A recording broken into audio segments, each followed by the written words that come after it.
Ngicela ukunamukela again kwi-Flying Thoughts channel. La ngishera khona imibono yami based on izinto umuntu asey'bonile, izinto ay'bonayo, izinto umuntu asedlule kuzona. I-topic yanamhlanje ngizoyiqhubeka from le video yokuqala that I posted and then tie it with i-topic yanamhlanje. I-topic yanamhlanje is accountability. Accountability infused by i-topic le engangigcina ngithi ngizokhuluma ngayo, le yamalokhunja yokuthi what type of a family affects umuntu wesilisa ekutheni abe ne-relationship e-successful. So ngizocela ukuyiqala kwi-accountability, cause i-accountability ibalulekile but abekho abantu abathanda ukuba accountable empilweni in general. So kunamalokhunja during ama-relationships kuba nama-arguments nama-counter arguments, which is normal, which is expected basically. It's expected, kunormal, into vele ekumele ihlezi lokhunja ikhona. Ama-arguments naney'ngxabano nje in general, into vele ekumele ihlezi ikhona. For me, I believe ukuthi it's one of the main recipes e-relationship, because i-accountability ilokhunja i-determine i-length ye-relationship, i-determine i-longevity ye-relationship. So once kwanama-arguments kufanele kube khona umuntu ozoba accountable lapho. If ever sikwi-relationship sobabili and then wena you see a mistake noma ubona into ongayithandi and then you come back uyi-raise-a nami noma uyi-raise-a kumina, I have to ukuthi ngiyithathe serious leyo nto leyo, because abantu abasangani. Just because ubone into mina engayiboni, it doesn't mean ukuthi kumele ngiyilokhunje mina ngiyinyathele and say ilokhunja wrong. No one is supposed to have the power ukucindezela ama-views omunye umuntu in a relationship. Or if ever umuntu ebona ukuthi there's something wrong, kusho ukuthi kusuke kunento ekhona umuntu asuke eyenzile to offend the other person. Umehluko-ke uba la, for guys, thina as abantu besilisa or as guys, we are socialized ngendlela e-rough basically. Ngendlela e-rough, sikhula sidlala ibhola, sikhula sihlala namajitha, siyagconana, we make jokes of each other or about each other, we fight, siyalwa futhi. Umuntu wesifazane ukhule in a different environment from us as guys. Siyaphuma siyodlala thina, bona bahlala endlini, hence they become more fragile than thina in most cases. Kuney'ndlela whereby we as guys might speak to partner bethu, and then leyo ndlela leyo ingangalenda right, and then in most cases sivele singa-understand this guys ukuthi hayibo kwenzakalani, because I was just making a joke.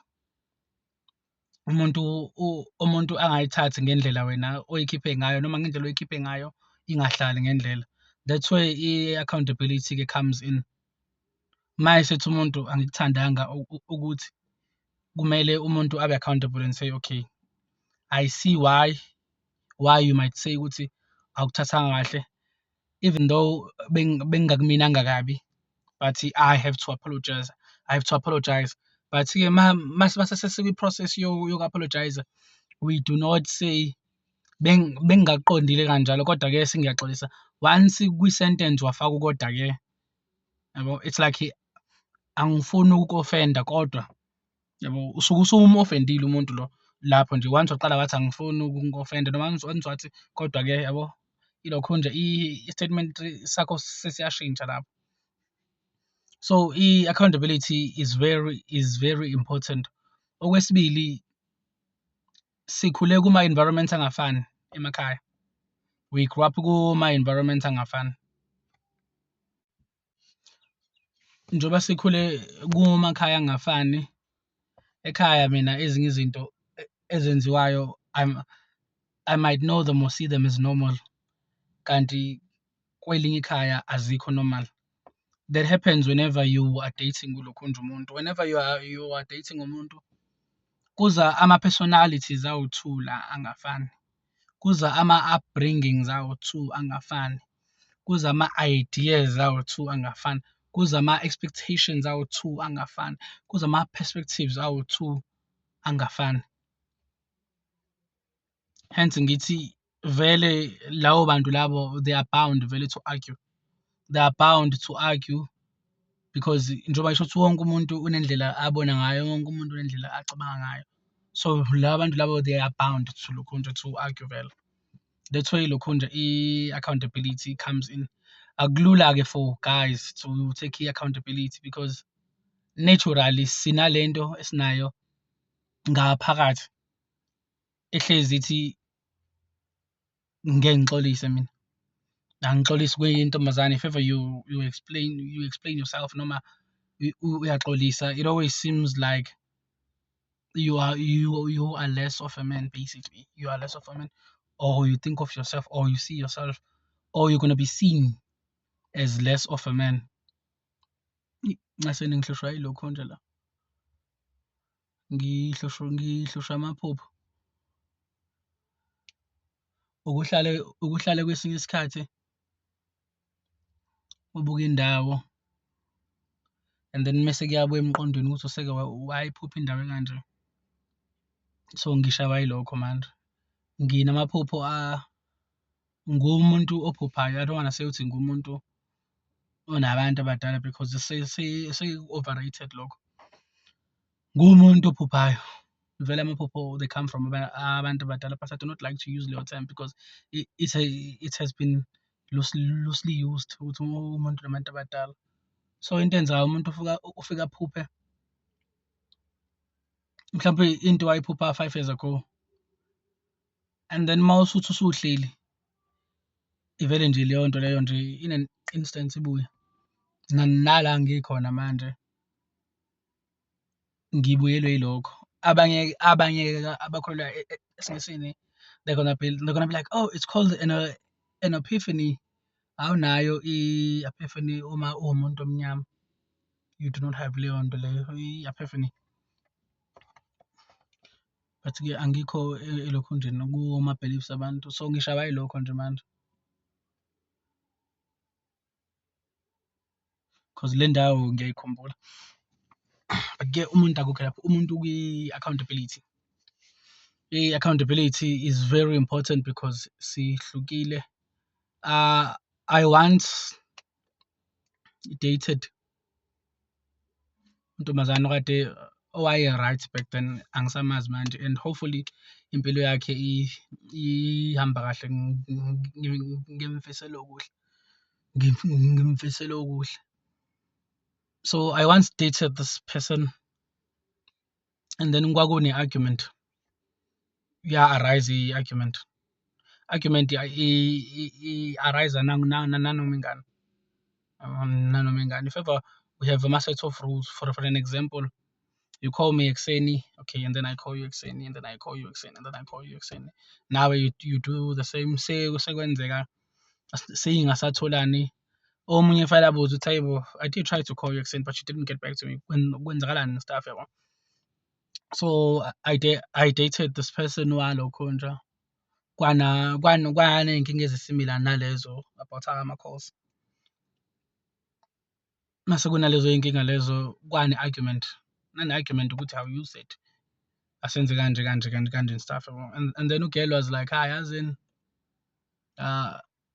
I feel like this is too much. I-relationship engiphuma kuyona mina ibingenzeki lento le. And then I was like, yeah, no, but arguments ayi-foundation yayo yonke relationship. Njengoba kade ngisho ukuthi a-determine izinto ey'ningi. Avele nje athi ugirl Wavele wathi ugela hhayi ngeke mina la ngiqhamuka khona akagiwishwa mina sine-boyfriend sesine-ex yami bese nga-agiwishi so ngcono asivele nje siyiyeke le nto le. And then I was like, okay, if ever kuyinto oyifunayo leyo it's fine but we can still fix le nto eyenzakalile for you to take accountability. She was like, hhayi ngeke angiyijwayele nje mina into enje iyangi-stress-a, I'm out. So I was like, okay, no, it's fine. Ungahamba sis. And then she left-ke. Njengoba ngisho ukuthi ngimfisela okuhle kuwona wonke ama-relationship endeavours akhe. Ngimfisela okuhle. So le nto kade ngisho ukuthi lapho she just had to be uLokhunja to take iLokhunja i-accountability to be accountable and say, okay, no, angikwenzanga u-ABC for a number of days. If ever go number of days for a number of times, if ever go number of times, lo ABC that we agreed on, lo ABC engihlezi ngikweshina, engihlezi ngikuthethisa ngawo per se, if ever uzongawenzi kanye. So I'm gonna be accountable and then apologize and say, okay, ngikuphinde kwenzeke lokho.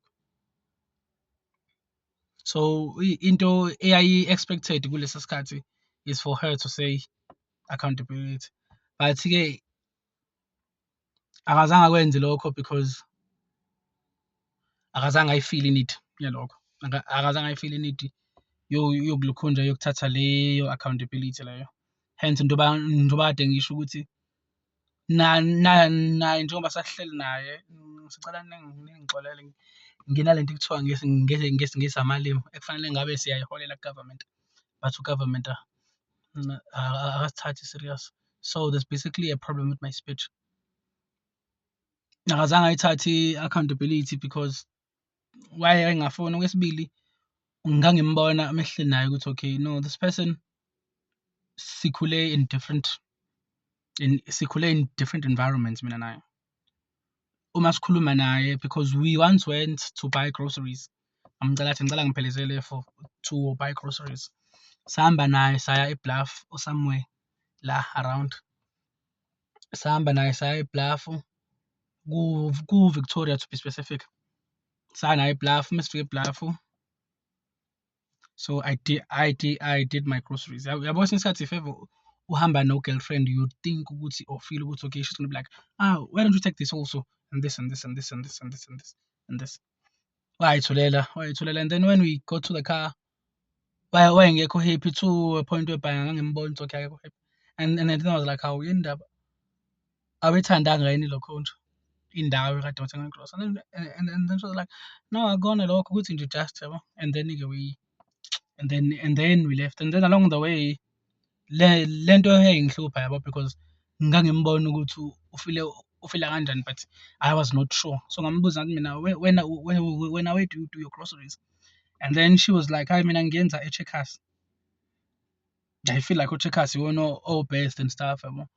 And then kwase kwagcwaliseka lento engitshelayo yona ukuthi wayebuka. So for her uBluff basically wayobukela phansi u-undermine ngale ndlela. Uyi-undermine ngale ndlela uBluff and uma ngihamba naye ngeBluff I feel like she felt like usedegradile dating wise or relationship wise. I feel like nje wabona ukuthi ngeke this guy ngeke. So I believe for her those were some of the red flags ahlangana nawo along the way while sasizama uLokhunja to create this relationship. So ngifaka le story just to say ukuthi ngangimbona ukuthi okay mina naye we grew up in different environments.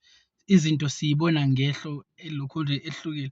If ever mina I am a guy ngisebenza ngithi ngicela ukusend like ngifuna ukusenda imali ekhaya bakhe udonga noma bafense indlu. Kwabanye abantu besifazane, a person who grew up in an environment whereby uthe mesebenza yena wayithengela imoto yakhe wayihlalela eflethini yabo wa-right nje. Umuntu onganakho ukuthi abuyele emumva ekhaya aLokhunja athenge igrosa yabo asupporte ekhaya by any means. So for us guys abakhule kwi-environment whereby we have to also sibuye sibheke phela ekhaya it becomes a problem whenever you're gonna date umuntu wesifazane ungawa-understand lawo ma-responsibilities la, because usually they always say, hayi nawe lo mfana wakini ulokhu umenzela ukuthi akahambi ngani ayofuna umsebenzi yena. Yabo, leyo nto usually isuke i-painful, even though sazi ukuthi abafowethu noma odadewethu, osisi bethu basiphatha kabi, bahlezi besifuna imali njalo. It doesn't mean ukuthi noma singa-complain-a kuwena because you are our partner, it doesn't mean ukuthi we are giving you ilokhunja ithuli yokuthi ulisebenzise against us or against them, because ekugcineni bayigazi. So kunaleyo nkinga leyo elokhunja enkulu with amalokhunja, ama-families we grew up under, because kubalulekile kakhulu umuntu omdate-ayo ukuthi aku-explain-ele ilokhunja ifamily yakhe and how they operate, nawe bese uyam-explain-ela eyakho, because iqiniso lithi for us guys, especially who grew up in the townships, abanye bethu siqala mhlampe ngonyaka wesi-8 sisebenza ukuphefumula in a way ukuthi umuntu akwazi ukuthi okay, yazini angivele ngithole ilokhunja iquid, yabo. In most cases kusuke kusafele ubuyele ekhaya, uyobiya, uyoplastela, uyo-extend i-room, yabo, zisuke ziningi izinto osuke ulokhunja uzenza. So it's very important ukuthola umuntu wesifazane, hhayi ozobambisana naye no, but ozo-understand ukuthi kuno-ABC ekhaya that you need to take care of, that you need to take, yabona nje, because izinto ezinga-compromise-wa lezo, izinto ezinga-compromise-wa lezo. So bengithi angilokhunja angihlanganise ilokhunja like the families and i-accountability.